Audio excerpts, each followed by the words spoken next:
Perfect. So I was saying, so I was simply explaining who we are and the focus on the presentation today. It's going to be a very short presentation because I think Dr. Nyona from InSupply has really covered a significant part of how can we leverage, data science, insight services to actually sharpen our current state of affairs, especially in the healthcare supply chains.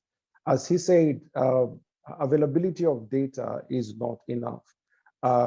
Knowledge of what we are supposed to do with this data is also not enough. I think we've gotten to a point where all organizations, from policy design to strategic pillars, either in public sector or private sector, to the actual management of implementation, to realization of value, we have gotten to a point where we have to be intentional about the transformation that we want to see, and how can we leverage information technology to actually, achieve some of these things. Now, we are living in that age where technology is the buzzword in every room. When you talk about transformation, the first thing people think about is how are we using technology to actually achieve this transformation. But I'm a big believer that technology does not actually create that transformation. Who have the transformed people have the right tools that actually create that transformation. And that's simply what I'd like to walk us through today. And a lot of the conversations that have happened before this particular presentation has basically set the pace for that, in thinking outside the box in terms of the context of how our environment looks like. And I'd probably focus my presentation. So this presentation is not mostly around what Zetova does, but this presentation is about ideas that we've tested, we're working on, to just simply support how African large healthcare supply chains are actually looking to transform or improve or deliver to the ecosystems they're actually supporting. In the sense that what the simplest outcomes of, what insights, or what the buzzword that has been used in this particular meeting for long is data.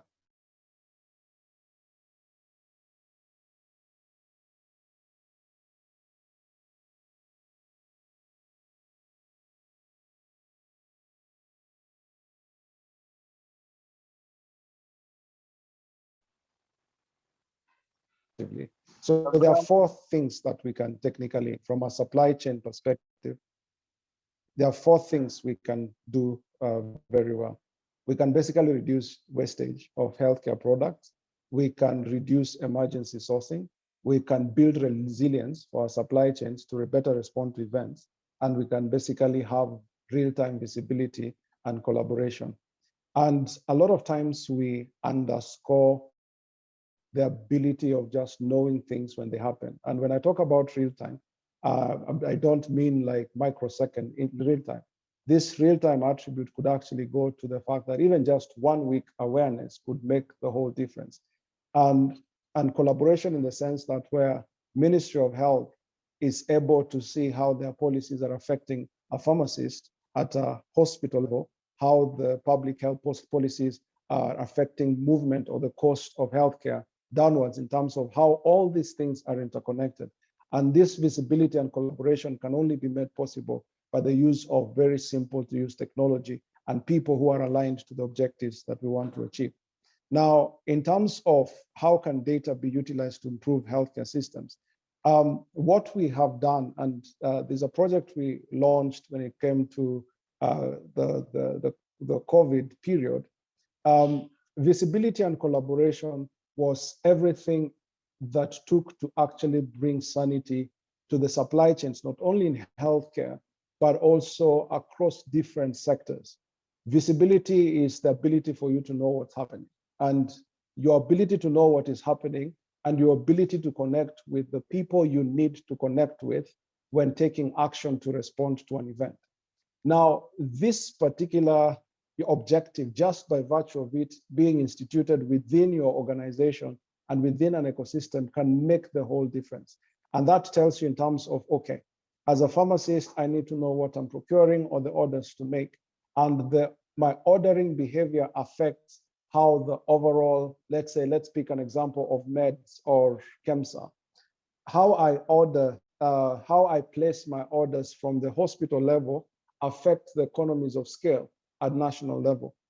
For those of us who are in public sector, a big issue has been expiry of drugs or stockouts of items that we really need.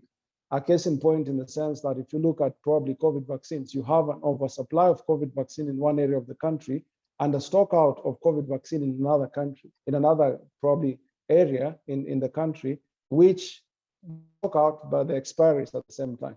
So visibility and collaboration is, just by virtue of achieving that, can significantly unlock a lot of value that we are either losing out either as an opportunity, or we are losing out as a wastage of resources just because we are not talking to each other with the right insights in the moment. Now, the second one is provision of procurement triggers in terms of just the ability to know what to buy, when to buy it, for just-in-time delivery of that particular one. And this places where we have, you can track and use insights like artificial intelligence. And some of these things have already been implemented. We've just concluded, rolling out a pilot project within the public health, and probably we're cascading it down to Ministry of Health at hospital level, and cascading down to county level, to help pharmacists be able to use forecast intelligence or forecasting tools to be able to scientifically measure what they need. That way, it provides, you can actually use technology to measure. And referring to what Dr. Nyona was talking about, data is not just enough. The tools to analyze this data to tell you the capacity of your supply chain in terms of the real behavior, some of these things to change is hard. But how do you work with the context that you currently are in to actually deliver things or to achieve certain goals when you need them achieved? So technology can actually be used to achieve this, and just generating insights and using tools that can actually help procurement triggers, logistics, optimization, and just the general operation science that is required in managing end-to-end supply chains. These are some of the things that are currently can actually be leveraged from where you sit. Now, something else that I would like to also focus on is the disease surveillance. So 2020, Zetova won an award with MIT Boston for something we tested out during COVID. Now, supply chain data is is the cleanest data in the healthcare sector. Why do I say this? It's because for the supply chain data, anything that has to pass through the border has to be cleared either by KRA, by the Poisons Board, Poison and Drugs Board. Then it has to be audited by a finance person. There's a payment that needs to happen. So the presence of amoxicillin within a country, there's some level of audit that has gone into that, and the surge of amoxicillin tablets within a country can indicate a particular response to it. So there's a way you can actually use supply chain data to track the trends or disease trends, which can actually add value to disease surveillance and preparedness when it comes to interventions and programs there. So some of the things that we're actually doing as Zetova to drive, some of the preparedness and resilience building within supply chains. And this is not just in public sector, because public sector as well probably could cover for about 60 to 70% of the inflow of certain medicines within the country. The private sector as well is also responding to certain things, either from as little as a pharmacy by the house or by the road, to as sophisticated to Aga Khan Hospital, to Kenyatta National Hospital, and even to, at a ministry at a cabinet secretary level. There are certain data points that could collectively be put together to actually provide intelligence that is required. So in retrospect, all I'm trying to put across is some of these things that we are discussing, and in terms of just narrowing down this to the presentation or to the conversations that we have, I think it is time for pharmacists to actually be resourced with the right tools to do their jobs. The work of a pharmacist is not to just fill out an Excel sheet and respond to revenue goals in terms of this is the list of products, this is the budget. We would like to get a plan in terms of execution of inflows, outflows, put your order going on. But there needs to be some sort of strategy And I'd like to introduce a word called, strategic pharmaceutical products sourcing. And this sits squarely in the guidance that a pharmacist provides. And a pharmacist is becoming more and more of a supply chain advisor than just a professional who understands about medicine.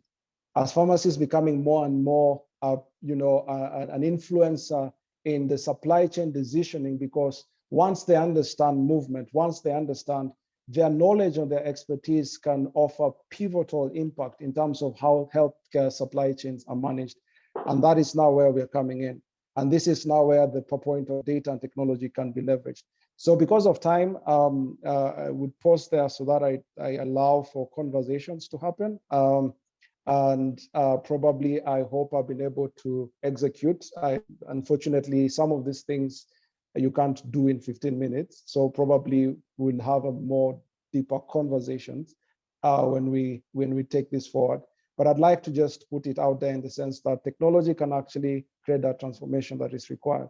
But we are also happy to invest in a lot of those influencers, actors, decision makers, managers, implementers who are involved in the healthcare supply chain, to provide them with solutions which they can use to actually leverage data or contribute upwards or downwards in terms of how these supply chain decisions are made. So thank you so much for the opportunity. And I look forward to the questions or interacting more when we can.